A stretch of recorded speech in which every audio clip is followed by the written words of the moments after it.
Saya akan memberikan dua contoh, ya. Kalau ada suatu kebakaran, ya baik itu kebakaran deretan rumah maupun hutan, kecuali api itu dipadamkan, maka harus ada satu yang dibuat. Biar yang terbakar, biar terbakar. Tapi yang belum terbakar itu harus dibuat apa? Ayo, siapa pernah bayangkan? Apinya dipadamkan. Tapi supaya api itu tidak kemana-mana, harus dibuat apa? Contohnya kalau ada hutan kebakar atau deretan rumah kebakar, itu berapa ya? 5 hari yang lalu di daerah Kelapa Gading ada hampir 2.000 rumah terbakar. Bayangkan itu, ngeri sekali. Sekian puluh ribu orang nggak punya tempat di kota Jakarta. Nah, kalau ada hutan yang terbakar atau ada deretan rumah terbakar, memang orang harus padamkan apinya. Tapi di samping memadamkan api, harus ada satu yang dibuat lagi oleh orang-orang. Isolasi. Betul ya? Putuskan api itu harus ada rumah yang dirobohkan atau harus dibuat parit di hutan itu supaya apinya tidak apa? Tidak kemana-mana. Dengar ya? Itu yang pertama. Yang kedua, kalau ada wabah penyakit ya di suatu tempat, ya mungkin bilang aja yang paling umum terjadi wabah disentri atau kolera, itu sakit apa? Ayo, disentri, kolera pernah tahu? Sakit apa itu? Maaf ya, muntah berak itu kan wabah sering. Maka pemerintah akan buat apa juga? Hal yang sama, isolasi. Adik-adik, saya bersyukur kalau saya siang ini ada di SMP Negeri 4 di Nabire ini. Saya bersyukur betul. Ada satu wabah yang jauh lebih ngeri daripada kebakaran dan virus penyakit yang menular. Dengar baik-baik. Ada satu wabah yang jauh lebih mengerikan daripada kebakaran ataupun virus. Dan hari ini di ruangan ini SMP Negeri 4 Nabire ini, kita, baik kami, para guru, pendidik, kakak-kakak pembimbing, dan kalian semua murid-murid, siswa-siswi, ayo kita isolasi itu, kita putuskan mata rantai itu. Sebelum saya tunjukkan apa itu, saya ingin bicara lagi begini. Sering gak kalian melihat ada temanmu atau tetangga atau papa adik atau mama adik itu yang menyakiti orang lain? Bisa dengan kata-kata, bisa dengan perbuatan, sering tidak? Sering dengan. Nah, orang yang suka menyakiti orang lain, entah dengan kata-kata, entah dengan fisik, pukul, ya, atau lempar atau apa, itu pasti dia pernah disakiti. Catat itu. Bahasa Inggrisnya sakit itu apa? Oh sorry, bukan itu. Apa ya? Luka. Pernah tahu kata hurt? H-U-R-T? Bacanya apa bahasa Inggrisnya? Hurt, ya, H-U-R-T. Itu luka atau sakit, bukan sick. Kalau sick itu sakit secara fisik. Nah, ini secara hati. Bahasa Inggris ada kalimat begini. Hurt people artinya orang yang luka. Hurting people akan melukai orang lain. Nah, hari ini kita akan hentikan itu. Nah, kita menemukan dalam Alkitab. Coba salah seorang baca atau yang bawa Alkitab buka, yang tidak catat. Kolose 3 ayat 21. Kita akan terkejut kalau melihat firman ini. Kolose 3 ayat 21. Ternyata dari mana sumber pertama kita mengalami sakit hati atau hurt? Kolose 3 ayat 21. Nanti saya minta semua siswa-siswi dan para pendidik yang bawa Alkitab, kita akan baca bersama-sama. Cari dulu Perjanjian Baru Kolose itu. Setelah Efesus, Filipi, itu Kolose. Kolose 3:21. Ini berbahaya sekali. Jadi sejak berapa ribu tahun yang lalu iblis sudah bekerja melukai manusia lewat satu figur. Udah semua? Ayo kita baca sama-sama. Sebentar. Kolose 3:21. Ini apa? Oh, kamu perjanjian lama, nggak apa-apa. Sudah? 1, 2, 3. Hai Bapak, supaya jadi ada satu figur, ada satu tokoh di dunia ini yang paling mampu menyakiti anak-anak. Siapa itu? Bukan kok iblis. Tadi itu siapa yang menyakiti? Ayo. Bapak, ayah. Catat ayatnya, nanti baca di rumah. Ya. 1 Tesalonika pasal 2. Catat, semuanya catat. Ini baca di rumah. Nah, setelah kalian baca, tunjukkan kepada papa mama. Itu penting. 1 Tesalonika pasal 2 ayat 7 sampai yang ke-8. Lalu ayat 10 sampai 12. Tulis dulu, catat dulu. Bukan, 1 Tesalonika 2 ayat 7 dan 8. Ya, 1 Tesalonika 2, 7 dan 8. Ya, ada 4 fungsi mama, 4 fungsi ibu. Ya. Lalu ayat 10 sampai 12, 1 Tesalonika 2, 10 sampai 12. Saya ulangi ya, dengar. Yang pertama untuk mama di ayat berapa? Bukan, mama 7 dan 8. 1 Tesalonika 2 ayat 7 dan 8. Itu untuk mama. Ya, yang untuk papa 1 Tesalonika 2 10 sampai 12. Nah, nanti baca di rumah ya. Sekarang saya akan sebutkan ada 4 fungsi mama. Tulis ya, 4 fungsi mama. Itu ayatnya di ayat 7 dan 8. 1, mama itu ramah. Ada ayatnya bilang ramah, kami berlaku ramah. Ya, 1 ramah. 2, mengasuh. Tulis ya, 1 apa?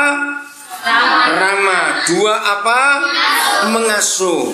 3, merawat. Wih, pintar. Siapa tidak yang bilang merawat? Iya. Itu yang ketiga, merawat.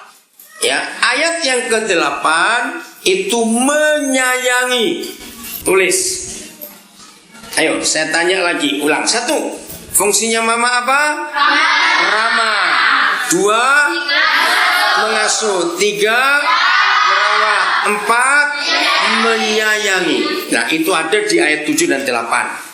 Udah, sekarang papa. Ayat 10. 1, saleh. Betul? Saleh ya, ada 6. Papa ada 6 fungsinya. 1 apa? Saleh. 2, adil. 3, tak bercacat. Ya, ini penting sekali. Sekali lagi, 1, papa itu apa? Saleh itu artinya hidup takut akan Tuhan. Kalian kasih tanda kurung, takut Tuhan. Itu artinya saleh, rajin beribadah. Pelan-pelan ya. Saleh itu artinya takut Tuhan, atau kasih garis miring, rajin beribadah. Itu Bapak. Udah. Yang kedua, adil. Boleh kasih garis miring, tidak pilih kasih. Adil itu tidak pilih kasih. Yang ketiga apa? Tak bercacat. Ini yang luar biasa. Artinya tidak boleh bersalah. Catat. Tak bercacat itu artinya tidak boleh bersalah. Saya mau tanya pada kalian. Mama pernah marah nggak pada kita anak-anak? Pernah.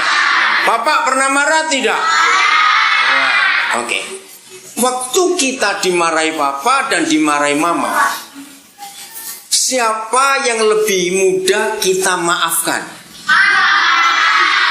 Dengar baik-baik ini. Ini yang luar biasa. Mengapa di hati semua anak di dunia ini, saya sudah pergi kira-kira ke 41 negara di dunia ini. Banyak atau dikit? Banyak. Di dunia ini ada berapa negara? 6. Benua yang 6. Negara ini di dunia itu kira-kira ada 200 sekian puluh negara. Nah, saya bersama istri kira-kira sudah 41 negara. Saya mempelajari semua anak di bangsa apa saja. Tidak ada yang memberitahu kalau mama salah, anak-anak itu cepat memaafkan. Tapi tidak kalau papa yang salah. Aneh bukan? Nah, itu ayatnya. Mengapa anak-anak lebih cepat memaafkan mamanya daripada papanya? Nah, karena mama mengandung. Pintar, kamu kelas berapa? Kelas 2. Namamu siapa?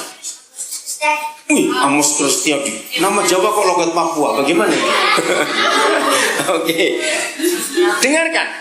Mama itu tidak bisa kita salahkan, tapi papa. Jadi di hati semua anak di dunia, papa itu tidak boleh salah. Maka itu yang ketiga fungsi papa apa tadi? Tak bercacat. Garis miringnya tidak boleh salah. Kalian siswa-siswa ingat ayat ini. Besok kalau kalian menikah, jangan melukai anak-anak. Aneh ya? Mama salah, cepat dimaafkan, tapi papa tidak. Yang keempat, ayat yang ke-11. Ayo baca ayat 11 1 Tesalonika 2. Kamu tahu kami, ayo, betapa kami seperti Bapak yang apa? Terhadap anak-anaknya, lalu telah menasihati kamu. Ini fungsi keempat dari seorang ayah. Apa fungsinya? Menasihati. Coba tulis ya, menasihati. Jadi anak siswi-siswi, kalau kamu nanti sudah lulus SMA, lalu sudah mulai punya pacar, lihat pacarmu suka pukul atau tidak, suka marah atau tidak. Kalau ada cowok dekati kamu, ya walaupun dia anaknya bupati sekalipun, kalau suka marah, kamu bilang apa? Malas. Betul? Malas. Nggak usah bergaul dengan dia, supaya nanti anak-anakmu tidak dilukai. Oke? Jadi yang keempat, apa fungsi Bapak? Menasihati. Yang kelima, ayo baca ayat kelima, masih ayat 11, menguatkan hati. Ya, menguatkan hati. Kamu tulis belum? Ya, menguatkan hati. Siapa sering dengar teman-teman berkata, kamu tidak pede, kamu tidak pede. Itu artinya apa? Tidak pede. Tidak percaya diri. Nah, anak-anak punya percaya diri itu kalau papanya yang menguatkan hatinya. Kalau ada papa, anak-anak pasti dorong, kamu bisa, ayo kamu bisa. Ada papa di sini, betul tidak? Anak-anak jadi berani tidak? Berani, karena ada papa di situ. Maka itu kalau papa tidak ada, anak-anak jadi tidak pede. Takut buat ini, takut salah. Nanti aku dimarah. Aku ini takut salah. Enggak pede. Yang keenam ayat 12. Apa? Kalimat pertama ayat 12. Meminta. Ya, meminta Alkitab. Kalian bilang apa? Meminta dengan sangat. Garis bawahi, garis miring, mendisiplin. Mendisiplin. Yang keenam. 4 untuk mama. Baik. Sekarang ulangi. 1, papa itu apa yang pertama? Saleh. Saleh itu artinya takut Tuhan atau rajin beribadah. Yang belakang catat enggak? Ayo, oke, yang depan stop. Sekarang kakak mau tanya di belakang. 1, ayah itu apa fungsi pertama? Artinya terus rajin beribadah. Kedua, adil. Lawan katanya adil, tidak pilih kasih. Artinya tidak pilih kasih. Yang ketiga,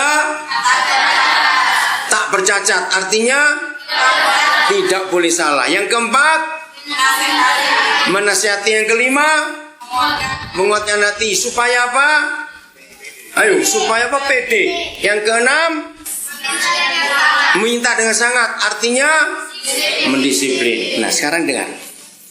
Waktu kita di rumah, apalagi kalian masih SMP, anak-anak itu lebih senang minta nasihat ke mama atau ke papa.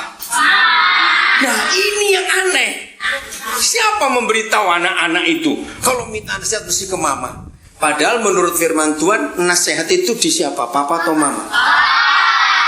Dengar baik-baik. Sekarang kok kakak tanya, apa yang terjadi menurut kalian kalau ada anak tidak pernah dapat nasihat? Hidupnya jadi apa? Hancur. Apalagi? Rusak.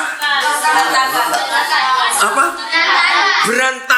Dengar, kalian ngerti mengapa anak-anak bisa tahu dari kecil kalau minta nasihat itu ke mama?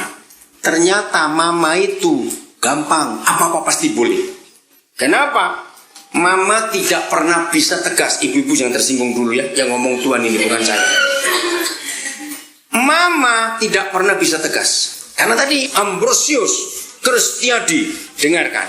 Mengapa mama itu apa-apa boleh? Sebab mama tahu bagaimana susahnya mengandung dan susahnya melahirkan. Maka itu mama tidak bisa tegas. Sekarang bayangkan, kalau anak-anak dalam masalah yang penting untuk minta nasihat, penasehatnya tidak pulang-pulang. Siapa itu jadi penasehatnya? Bapak. Maka anak-anak jadi berantakan, jadi hancur hidupnya kalau nggak ada bapak. Menguatkan hati. Ayo gini, saya berikan contoh. Semua anak kecil yang umurnya 3 tahun ke atas, kalau lagi main sama bapaknya, yuk main rame, maupun itu anak perempuan, anak laki, kalau dilempar udara, dia takut atau senang? Senang. Lupa kalian masih kecil dulu. Pasti anak-anak minta lagi, bapak lagi. Dilempar lagi. Lupa toh? Nah, itu salah satu fungsi yang keberapa tadi? Bukan. Yang kelima. Betul? Yang keberapa tadi? Kelima. Apa fungsinya? Menguatkan hati. Nah, dengan itu anak-anak jadi pede, jadi berani mengambil keputusan. Dengar ya. Apa jadinya seorang yang punya jabatan pemimpin tetapi takut buat keputusan? Anak buah jadi apa? Ayo, dengar baik-baik. Apa yang terjadi kalau ada seorang terpilih jadi pemimpin tapi dia takut ambil keputusan? Anak buahnya jadi apa? Bos. Apa? Nggak dengar. Jadi apa? Bos. Apa? Bos. Bos. Bukan anak buah jadi bos bagaimana? Takut ambil keputusan kok. Ayo dengar baik-baik. Apa yang terjadi pada suatu perusahaan, pada suatu lembaga, pada suatu kelompok, pemimpin yang terpilih tetapi takut buat keputusan, anak buah jadi apa? Iya, takut juga. Terus jadi apa itu perusahaan? Berantakan, tidak jalan. Nah, salah satu modal penting seorang pemimpin itu berani ambil keputusan. Nah, berani ambil keputusan itu bukan karena sekolah, tapi karena ada seorang ayah yang mendampingi anak itu dari kecil. Yang terakhir, keenam, fungsi bapak apa? Ayo, keenam apa? Mendisiplin, meminta dengan sangat, mendisiplin. Oke, pertanyaan penting. Apa yang terjadi pada satu kehidupan kalau dari kecil tidak pernah didisiplin, nggak pernah diarahkan, nggak pernah diatur, jadi apa? Hancur. Maaf, kakak tanyain. Kalau kita melihat keluar kelas ini, dengar ya, ini pertanyaan penting. Kalau kita melihat keluar dari ruangan kelas di mana kita duduk bersama-sama, anak-anak Papua yang sekarang kita lihat, atau kakak-kakakmu lah, menurut kalian lebih banyak yang hidupnya betul atau yang lebih banyak hidupnya berantakan? Sekarang tahu sebabnya?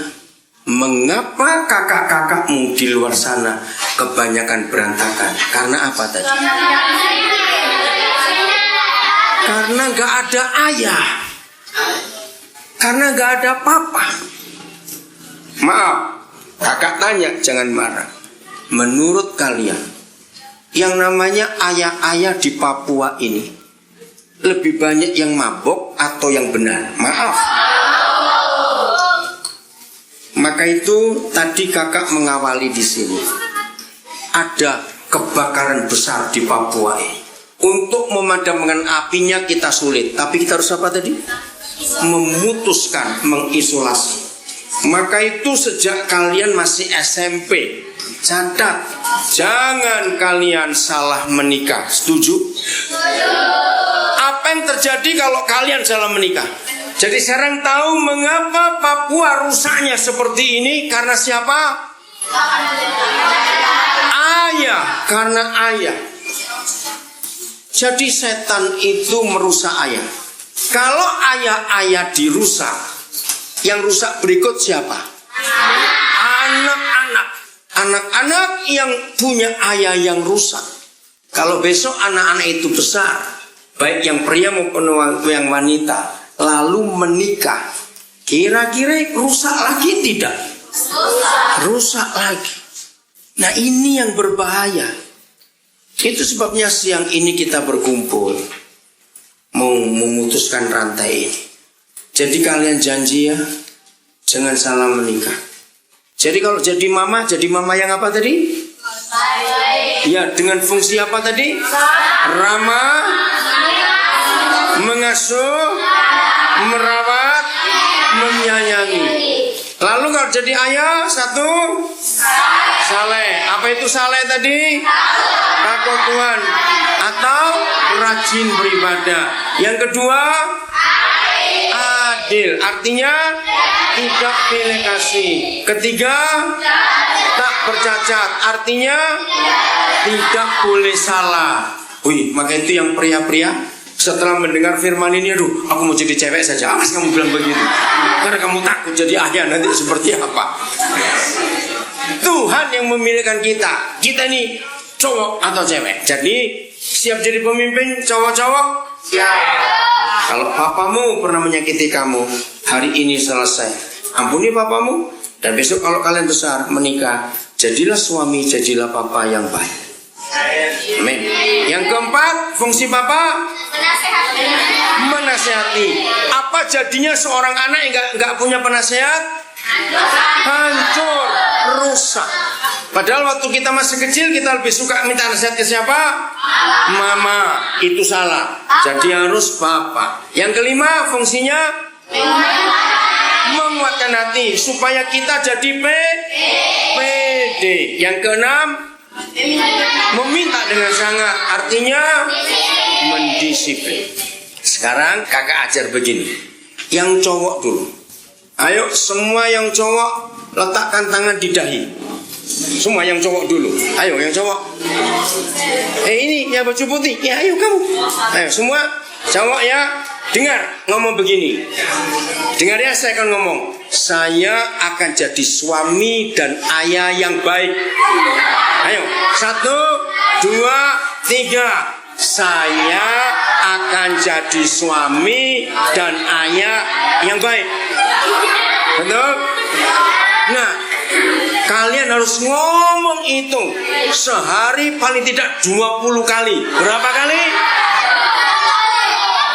Ayo, kamu cowok toh?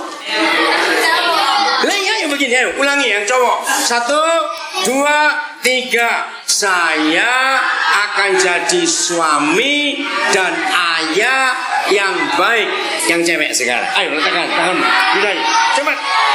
Ngomong gini ya. Dengar yang cewek sekarang. Siswi, saya akan jadi istri dan mama yang baik. 1, 2, 3.